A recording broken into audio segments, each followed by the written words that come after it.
Legacy player from around here. He plays a lot of Rug Delver, and he's on your left here with blue, white, red control.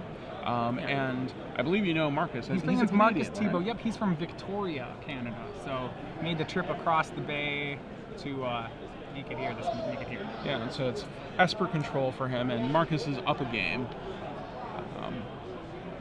And these are two kind of ponderous decks, so we might not get through to the third game. So the blue-white-red versus Esper matchup's interesting. The one question is the blue-white-red deck, which you want to know, is it packing the Reckoner Harvest Pyre combo? It is not. I was looking in the main, and it does not have it there. So the ways that the blue-white-red deck here is going to close out the game is Thundermaw Hellkite, Aurelia, and then the sideboard Assemble the Legions.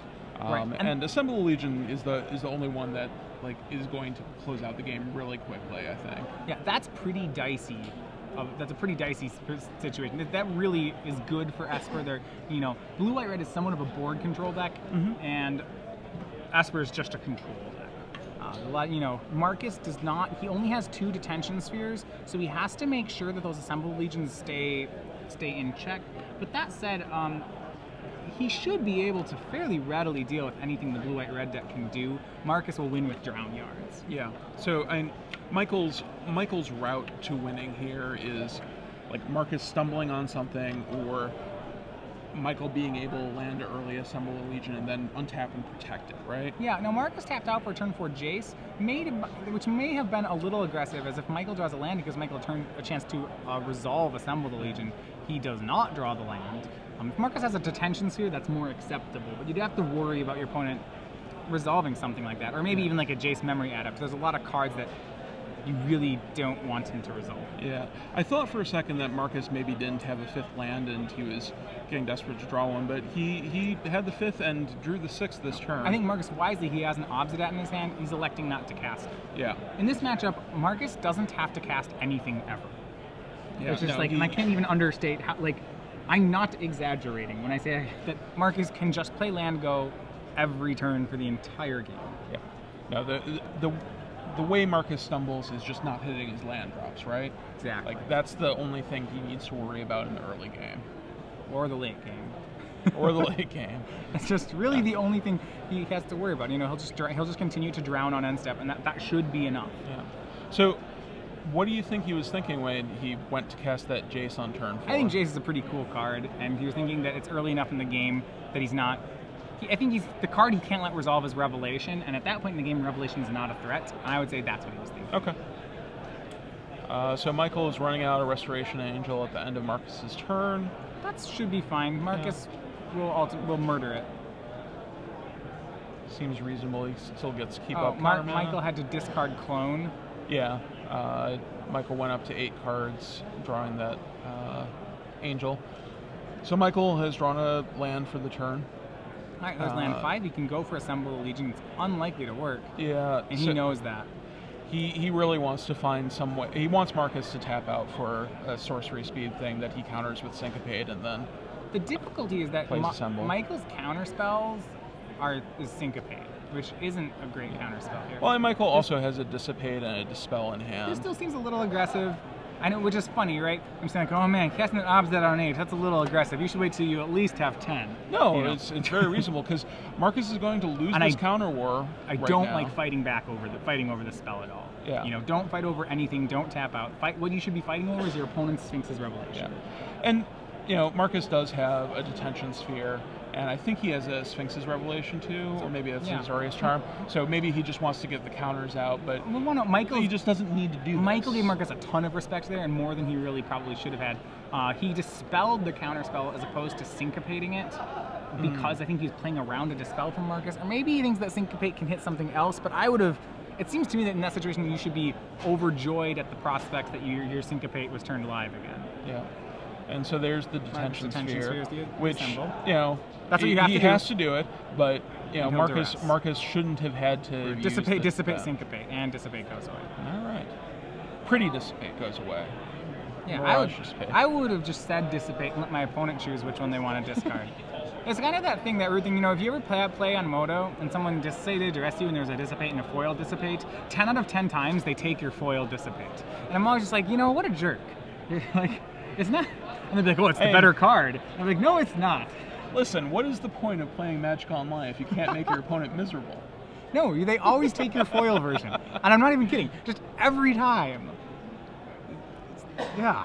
Anyway, okay, Markus with his second Drown Yard. Yeah. I don't know when he's going to decide to start drowning. He should only be single. This is the best part. Like, when I play Black-White Control, every time I make any play at all, I feel like I'm punting. Yeah. You know, like right here, I'd be like, oh, Markus shouldn't tap it with a second Drown Yard because now Michael could Sphinx his Revelation. Yeah. And it's true. So, like, you know, not only do I have 9 mana in play and nothing to do with any of it, but you probably shouldn't, you shouldn't tap out to drown him until at least land 12 on his end step. And you're just like, oh gosh. But so Michael is going to get to resolve Sphinx's Revelation here, but it's only for 2. Yeah, that's fine. Because it was Snapcaster. Sure, it's like... yeah, that's fine. But Markus should learn from this and should realize that he can't do that. He can't tap out for the second one. And, you know, it's definitely in Marcus's benefit to control the pacing of this game and take it slow and, you know, make sure that he's not making any mistakes. Now Markus is mistakes. Trading Revelations here. I do not like that. I mean, why? I don't want each player to draw 7. That's miserable. Your opponent's going to use them so much better than you. So the concern here is that Michael has drawn another Revelation and gets to tap out for it. Yeah. And, you know, I don't want to trade that. Then you both are at 7s again. We were doing so well. You know, I don't see a reason to do that. Yeah. And it looks like Michael has something because he's played an untapped Sacred Foundry. He's got an Aurelia in his hand. Maybe he's going to go beatdown mode. I assume you leave in some number of Supreme Verdicts if you're the Esper deck, but not all of them. Is that correct? I don't see why I'd leave any of them in. Okay. As long as I have some kill spells to deal with whatever creatures they might be playing, the only reason you'd leave in Supreme Verdict is because it says can't be countered on it. That's the only cool part about it. And like I feel like I would rather have Supreme Verdict than the murder that we a saw sorcery already. speed counter spell that just can't be countered. A sorcery speed kill spell. You can, it's fine. You just need to make sure you leave enough kill spells in. Because you have Snapcasters, I'm a little more inclined to leave in the murder because I like snapping it more. Okay. Because it's just cheaper and... Yep. Yeah. So Relia the War Leader is going to deal a significant amount of damage. So we hit Markus for 10, puts him to 17, but he's got a fistful of cards, which you have to assume that he has some way to deal with this. Yeah, so there's Snapcaster, I think there's Supreme Verdict in there, and a bunch of lands. What are we doing? Flashing back King twice? We're Snapcasting something? Oh, we're going to Snapcast Murder. That's what it looks. It appears that Snapcaster Mage Murder is going to happen. Maybe it's a Azorius Charm I saw and not a Supreme Verdict. See, I don't like this. So what I would do is instead of this kill spell, I would simply Azorius Charm the Aurelia and then mill her. Okay. Because it's just cheaper? No, because it gives your Snapcaster the ability to Snapcaster and negate. Because I still want that. Sure. I don't want to actually use the Snapcaster because it's more valuable than this because I already have a different way to answer it. Sorry, there's Azorius Charm in Marcus's There's an Azorius Charm in his I thought hand. I was talking about. So but I'd rather play the one out of his hand and then drown it off the top. That totally makes sense. The spells and the ability to play a bunch of different spells in your graveyard gives you so much more flexibility with the Snapcaster Mage. And we're tapping out again. Yeah, I mean, Markus does not have he has his counterspells post board are 2 negate, 2 dissipate. I suppose but still seems. I think he just aggressive. approaches this matchup very different differently than I do. than you do. Yeah, or maybe the deck different from you.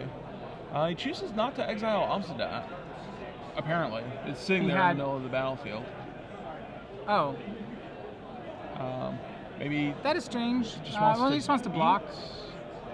Or that could mean that this is a telegraph of Esper Charm, of Searing Spear or Azorius Charm. Yeah.